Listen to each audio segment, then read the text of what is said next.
Buenas noches, bienvenidos a FDP Noticias. Yo soy Jovel Álvarez, como todas las noches, menos ayer, porque hubo un fallo técnico, pero aquí estamos Germania Rodríguez y yo. ¿Cómo estás, Germania? Bien, sí, como les dice Jovel, ayer hicimos el programa, lo grabamos, pero por un fallo técnico no pudo salir.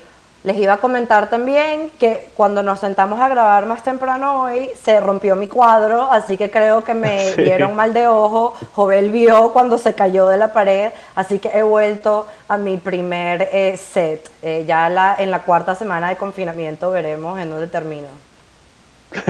Hay que empezar a buscar maneras de ponernos creativos. Aquí, por ejemplo, van a ver que el mueble este también se movió. Bueno, tenemos que ver cómo darle un poco de actividad a la mente. Pero si te parece, Germania, vemos cómo va el mapa. Hoy en el mapa vemos un aumento importante de los casos. En una semana casi 500.000. Piensen que 419.975 casos están únicamente en los Estados Unidos.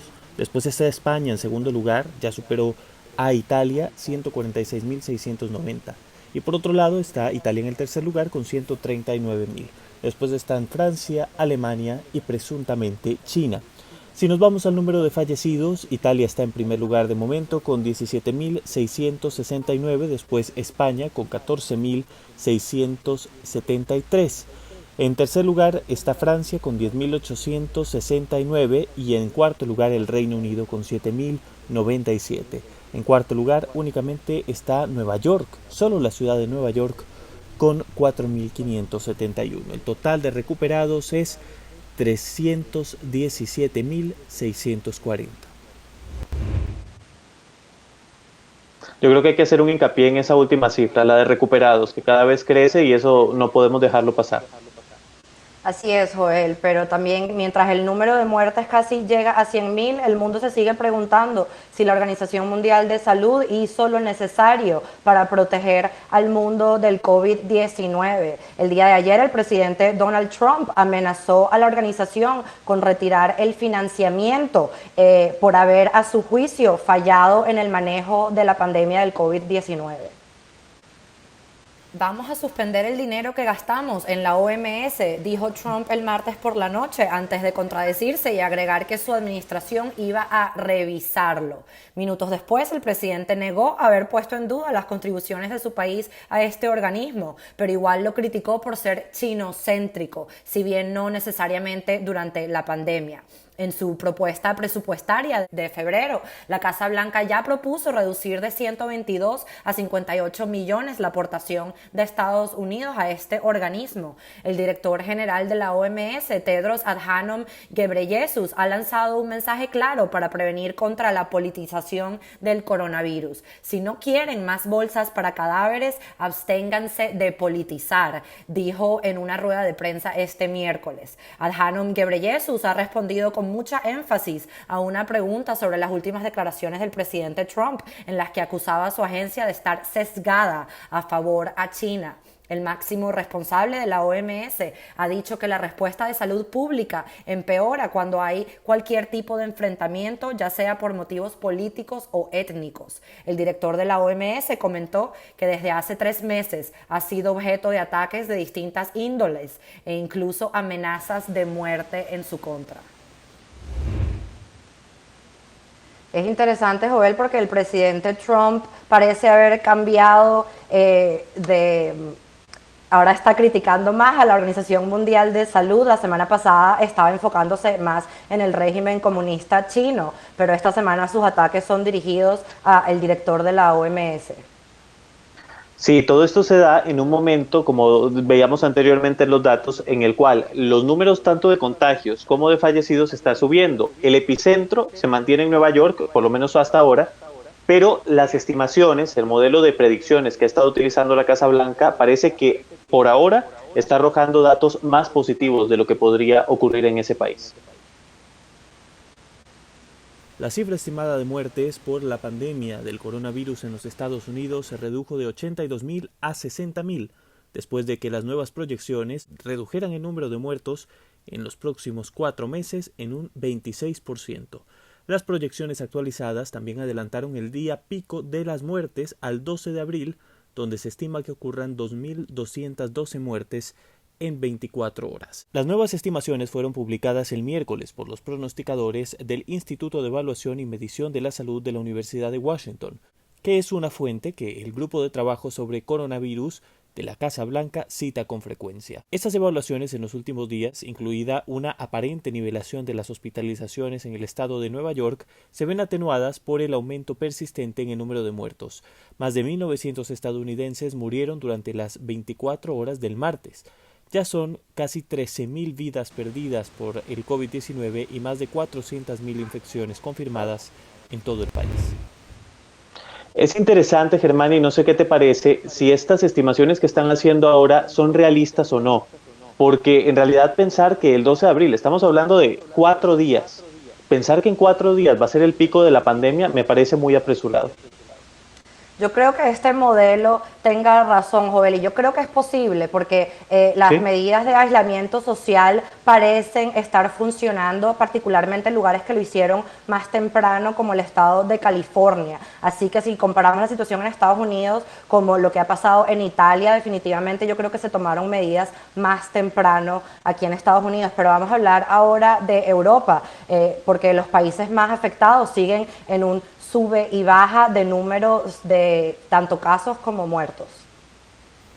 En Italia, la curva de los contagios inició su descenso. En las últimas 24 horas se dieron 880 nuevos contagios, la cifra más baja desde el 10 de marzo. Las personas actualmente positivas son 94.067. Las personas que fallecieron en las últimas 24 horas son 604. Hasta ahora han muerto en Italia de 17.127 personas. Las que se curaron son ya 24.392.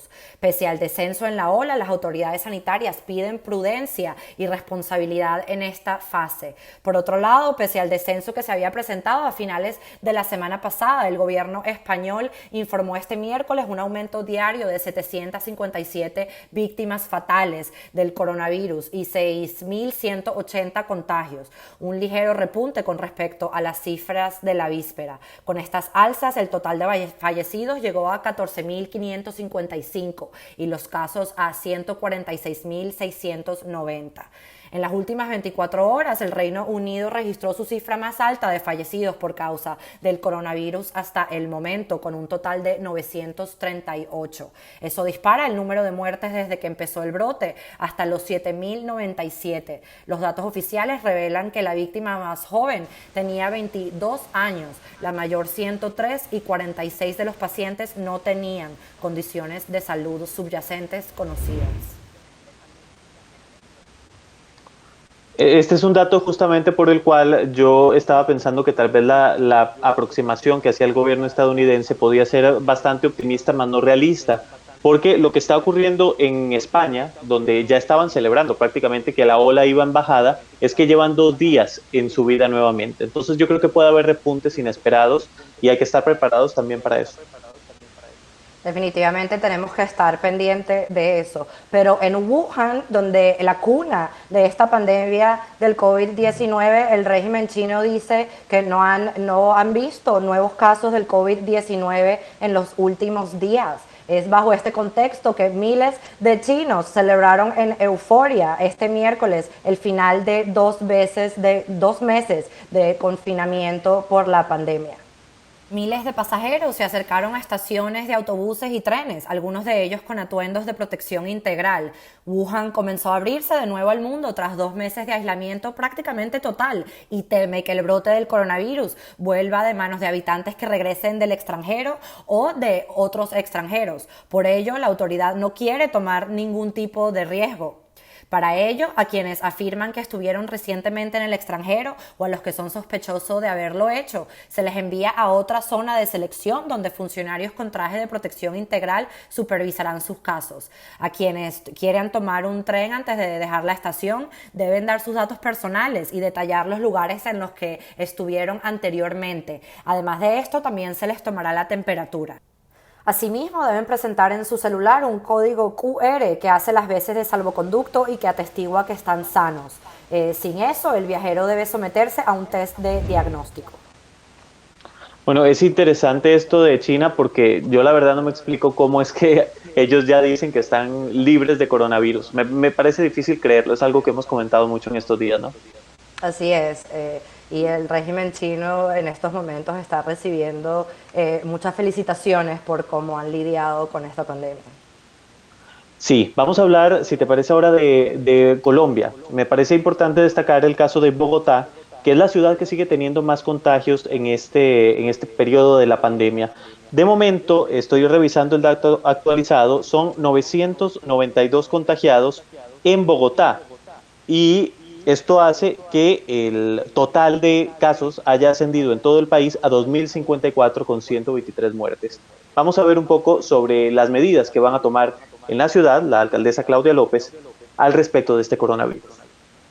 La alcaldesa de Bogotá, Claudia López, anunció hoy una serie de restricciones a la movilidad para evitar la propagación del virus.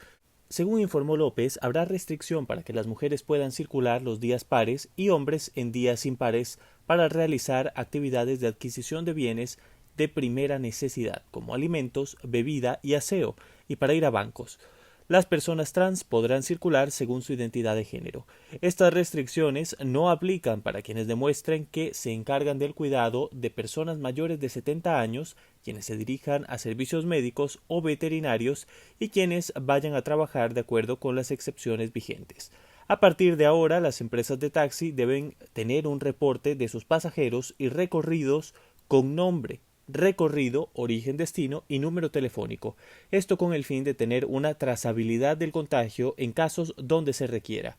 Las personas que trabajen en el sector salud tendrán fila preferencial en espacios como bancos y supermercados como acto de gratitud. Además, le pedimos a Recaudo Bogotá que nos facilite contemplar algún tipo de subsidio para su transporte.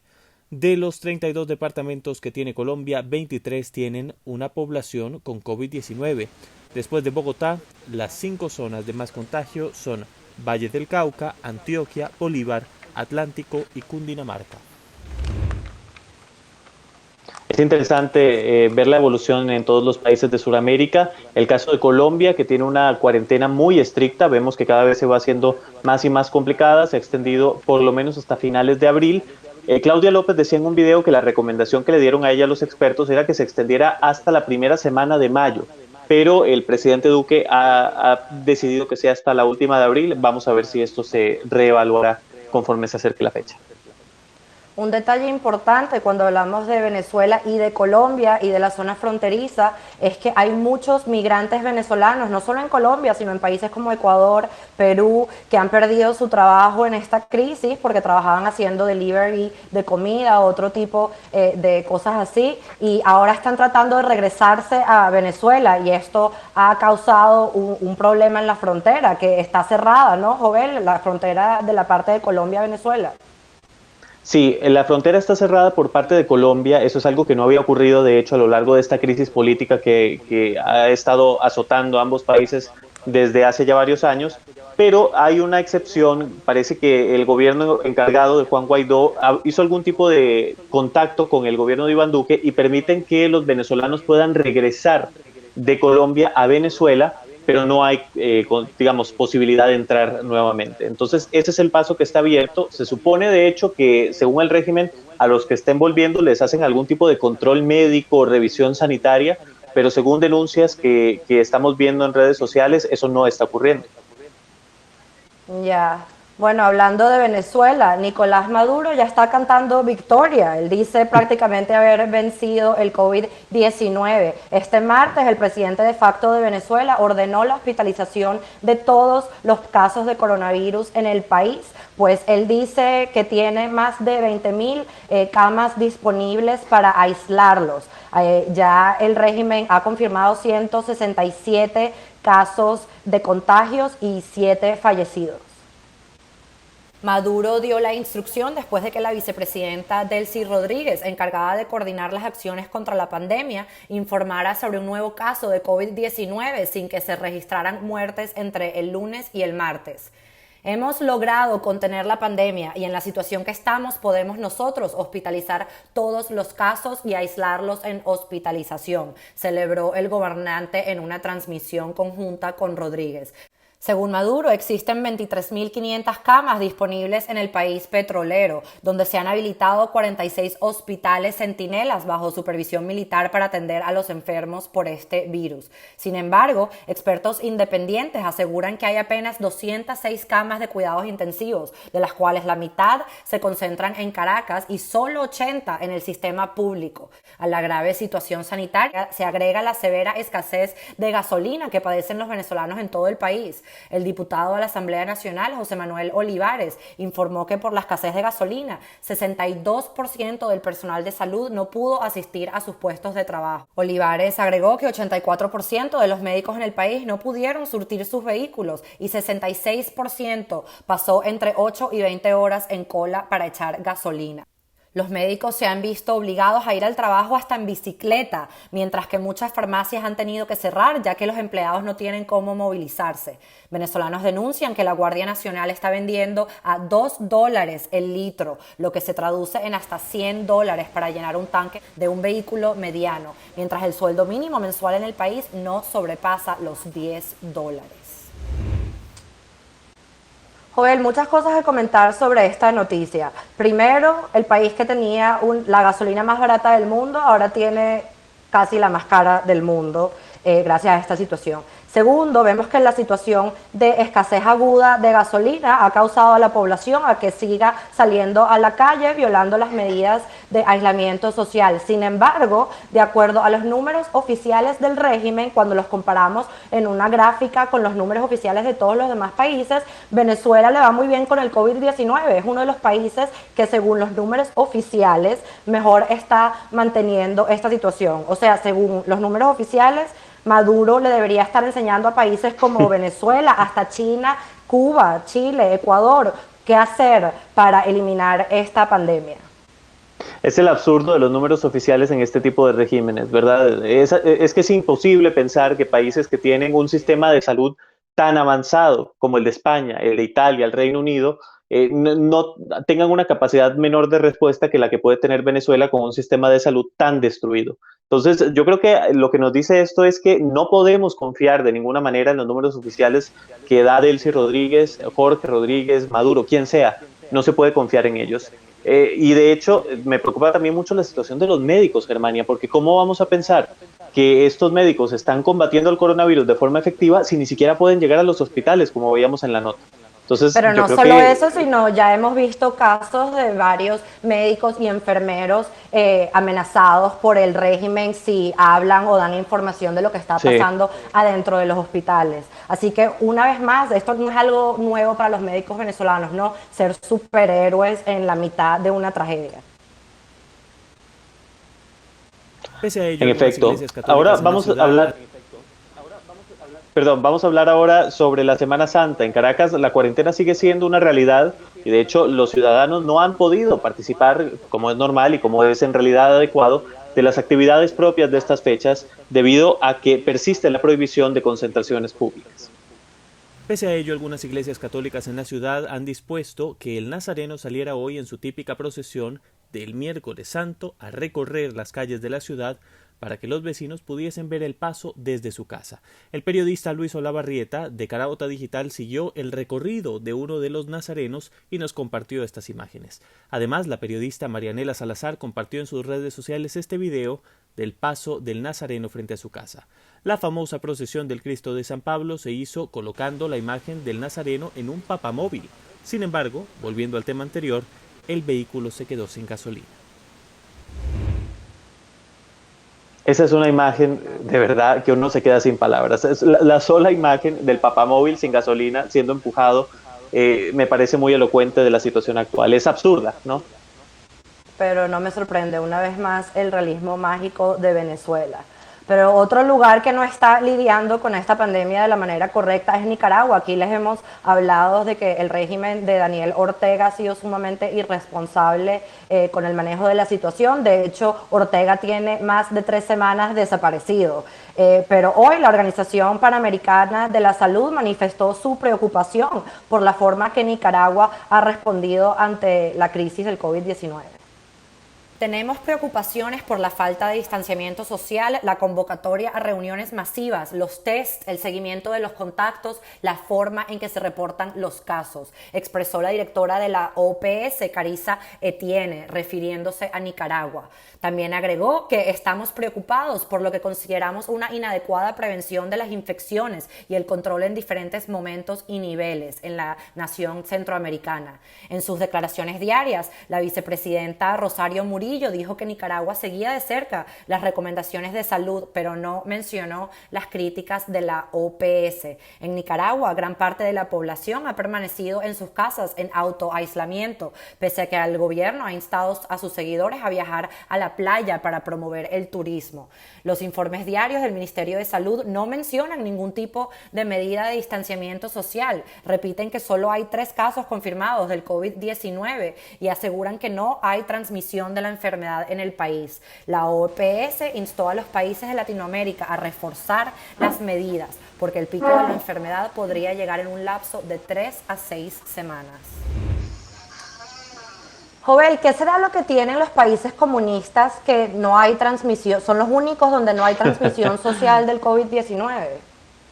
Bueno, lo que tienen es un sistema mentiroso, está basado en la mentira, en ocultar información, y entonces esa es la única explicación real que podemos darnos. He estado hablando en estos días con la periodista Lucía Pineda Ubau, de 100% Noticias, que es este canal nicaragüense que ha sido perseguido por el régimen y actualmente opera desde aquí, desde Costa Rica. Y ella me decía que es ilógico, que las cifras que ellos presentan son ilógicas porque incluso en Cuba se presentó un caso de COVID-19 importado desde Nicaragua. Entonces imagínate, más bien Nicaragua ya está exportando el coronavirus, pero las cifras que ellos dan oficialmente son totalmente falsas, ¿no? Trucadas, y no se puede confiar en esos números. Es llamativo el caso, sin duda.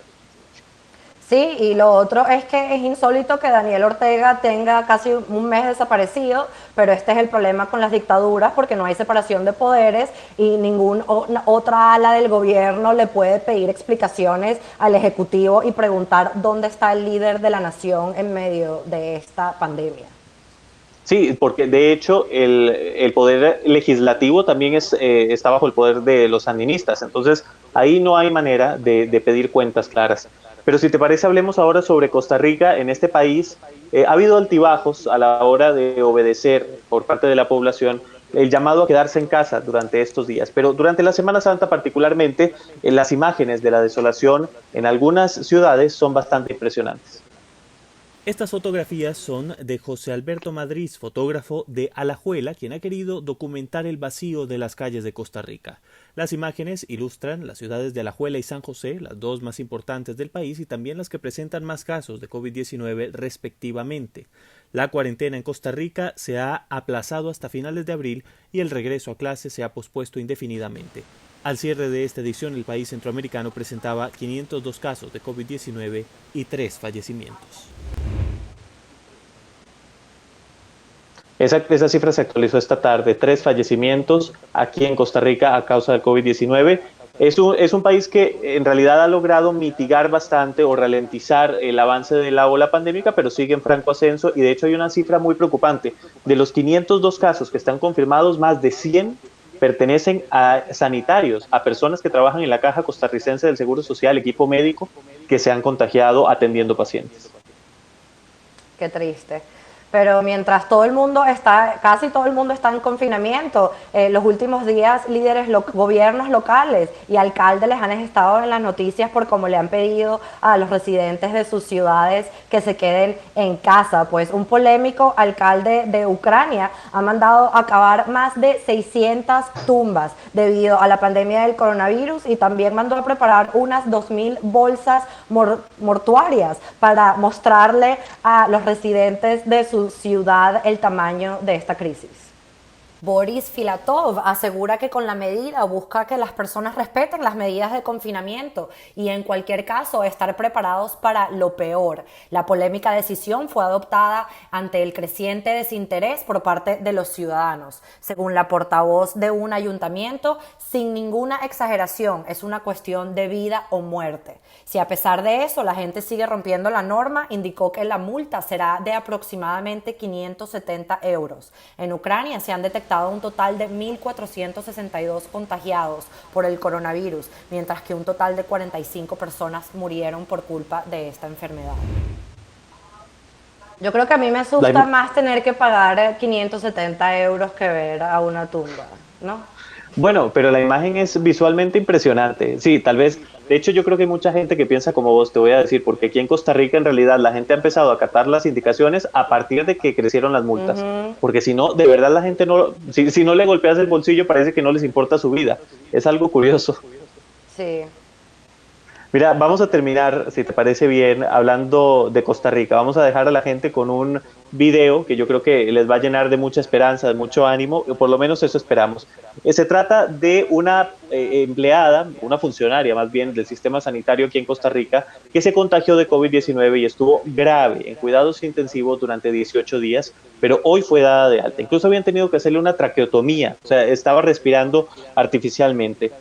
Hoy ya fue dada de alta y sus compañeros en el hospital decidieron aplaudir este momento en el cual ella sale de la unidad de cuidados intensivos. Germania, si te parece, entonces nos despedimos con estas imágenes. Nos vemos el lunes próximo. Así es, nosotros nos despedimos hasta el lunes porque es Semana Santa, pero si eres parte de nuestra comunidad de Factorcitos, el domingo vas a poder ver una buena tertulia entre los personajes usuales de Factores de Poder. Así que si no te has unido, únete aquí abajo en el botón.